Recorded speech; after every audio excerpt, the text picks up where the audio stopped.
सासू माँ की नई सहेली। प्रिया किचन में चाय बना रही होती है और सुमन ड्राइंग रूम में बैठकर मजे से टीवी देख रही होती है। तभी दरवाजे की घंटी बजती है। प्रिया, जरा देखना तो कौन आया है। देखती हूँ मम्मी जी। प्रिया दरवाजा खोलती है तो सामने पड़ोस वाली विमला आंटी खड़ी होती है। नमस्ते आंटी जी, कैसी हैं आप? मैं तो बिल्कुल ठीक हूँ बेटा, पर तेरी सास को क्या हुआ है? आजकल कहीं दिखती ही नहीं है। जब देखो तब टीवी के आगे जमी रहती है। अंदर तो आइए आंटी। अरे ओ दीपक की अम्मा, कहाँ हो? अरे बिमला, आओ आओ, क्या बात है, बड़े दिन बाद याद आई तुम्हें मेरी। मैं तो हमेशा ही तुम्हें याद करती हूँ, पर तुम ही गायब रहती हो और आजकल तो बाहर भी नहीं आती जाती। तबीयत तो ठीक है ना तुम्हारी? अरे तबीयत को क्या होना है, इस उम्र में तो कुछ ना कुछ लगा ही रहता है। मेरी छोड़ो, तुम ये बताओ कि क्या चल रहा है गली मोहल्ले में। तुम गली मोहल्ले की छोड़ो, चल तो तुम्हारे पड़ोस में रहा है। तुम्हारी नई सहेली आई है। मेरी कौन सी नई सहेली? मैं तो यहाँ बस तुमसे बातचीत कर लेती हूँ, या फिर बाजू वाली शर्मा की बहू से दो चार बातें कर लेती हूँ। इसीलिए तो कहा कि तेरी नई सहेली आई है। अब कोई पड़ोस में आया है तो बात तो होनी ही है। कम से कम इसी बहाने हमारा भी एक ग्रुप बन जाएगा। फिर सब मिलकर अपनी बहुओं की शिकायतें किया करेंगे। दोनों हंसने लगते हैं। तभी प्रिया चाय लेकर आती है और सामने टेबल पर रख देती है। दोनों चाय पीती हैं और बातें करते हैं। चलो मैं चलती हूँ, अब कल मिलते हैं। राम राम। अगले दिन प्रिया किचन में कुछ काम कर रही होती है और सुमन आराम से सोफे पर बैठकर मटर छिल रही होती है। तभी डोरबेल बजती है। प्रिया दरवाजा खोलती है तो सामने उनकी नई पड़ोसन खड़ी होती है। जी, आप कौन? मैंने पहचाना नहीं। नमस्ते बेटा, मैं शारदा, आपके बगल वाले घर में अभी 2-4 दिन पहले ही शिफ्ट हुए हैं। ओह अच्छा। नमस्ते आंटी, अंदर आइए ना आप। देखिए तो मम्मी जी, आज कौन आया है। इतना कहकर प्रिया किचन में चाय बनाने चली जाती है।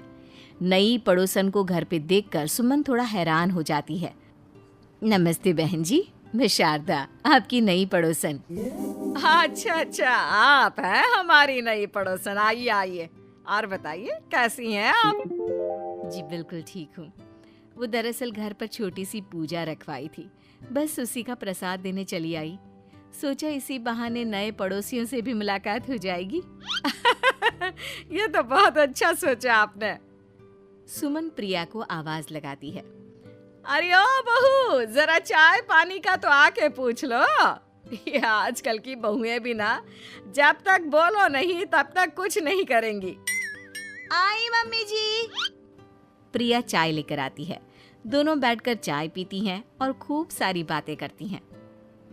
अच्छा बहन जी, अब मैं चलती हूँ, फिर मिलते हैं। अब तो आना जाना लगा ही रहेगा। शारदा के जाने के बाद प्रिया किचन से बाहर आती है। क्या बात है मम्मी जी, आप दोनों को देखकर तो लगा ही नहीं कि पहली बार मिल रही हो। आप दोनों तो बिल्कुल बिछड़ी हुई सहेलियों की तरह बातें कर रही थी। अरे जब दो औरतें मिल जाती है ना, तो बातें अपने आप ही निकल आती है। अब तू अपने काम पर ध्यान दे, बातों पे नहीं। ऐसे ही कुछ दिन बीत जाते हैं।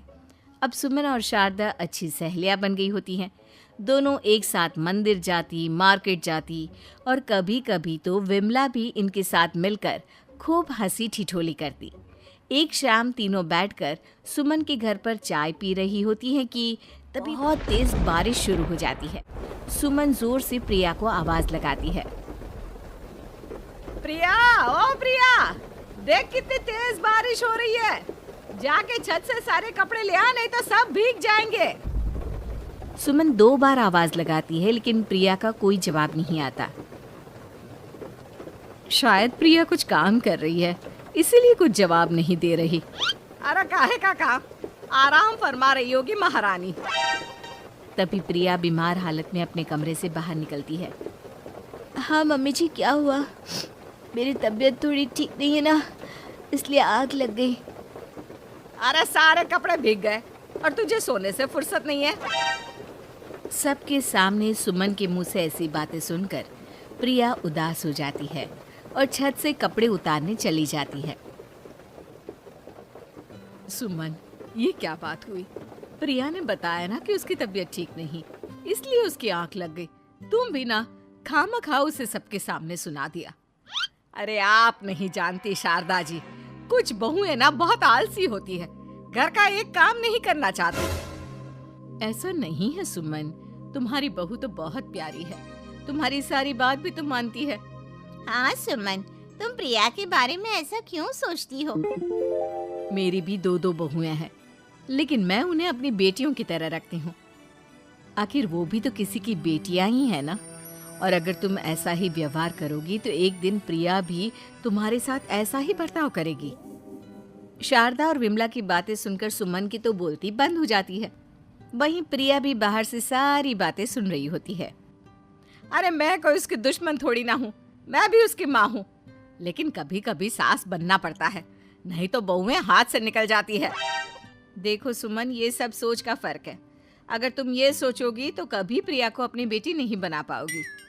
इतना कहकर शारदा और विमला वहां से चली जाती हैं और सुमन अकेले बैठकर उनकी बातें सोचने लगती है। अगले दिन प्रिया और दीपक अपने कमरे में बैठकर बात कर रहे होते हैं और सुमन उनके कमरे के बाहर कुछ काम कर रही होती है और उन दोनों की बातें सुन लेती है।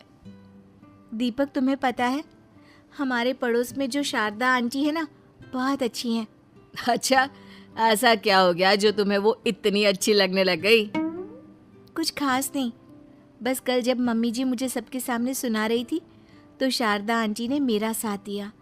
मैं तो सच में हैरान ही रह गई थी जब उन्होंने मम्मी जी को मुझसे ऐसा बर्ताव करने के लिए मना किया। अच्छा, फिर क्या हुआ?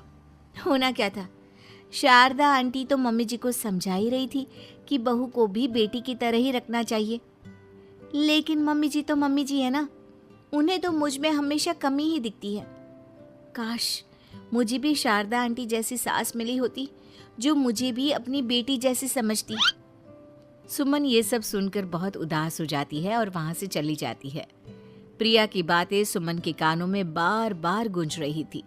उसे बहुत शर्मिंदगी महसूस हो रही थी कि उसने प्रिया के साथ बहुत गलत किया है। अगले दिन सुमन शारदा और विमला को बुलाती है। क्या बात है सुमन, आज तूने ऐसे अचानक क्यों बुलाया? सब ठीक तो है ना? हाँ हाँ, सब ठीक है, तुम दोनों बैठो तो सही। तब तक दीपक और उसके पापा भी आ जाते हैं। प्रिया, तुम भी आ जाओ। क्या हुआ मम्मी जी, आपने बुलाया? हाँ प्रिया बेटा, मैं आज सबके सामने तुमसे माफी मांगना चाहती हूँ। मैंने आज तक तुम्हारे साथ बहुत बुरा व्यवहार किया है, लेकिन तुमने कभी भी मेरे साथ बुरा बर्ताव नहीं किया। मुझे अपनी गलती का एहसास हो गया है, हो सके तो मुझे माफ कर देना। प्रिया अपनी सास की बातें सुनकर हैरान हो जाती है। उसकी आंखों में आंसू आ जाते हैं। प्लीज मम्मी जी, आप मुझसे माफी मत मांगिए, मैं भी आपकी बेटी ही हूँ। वैसे एक थैंक यू तो मेरी नई सहेली को भी बनता है, जिसकी वजह से मुझे मेरी गलती का एहसास हुआ। शारदा बहन, आपका बहुत बहुत शुक्रिया जो आपने मेरी आंखें खोल दी। अरे क्या सुमन, तुम भी ना। तो फिर इसी बात पर चाय और पकोड़े हो जाए। हाँ हाँ, क्यों नहीं।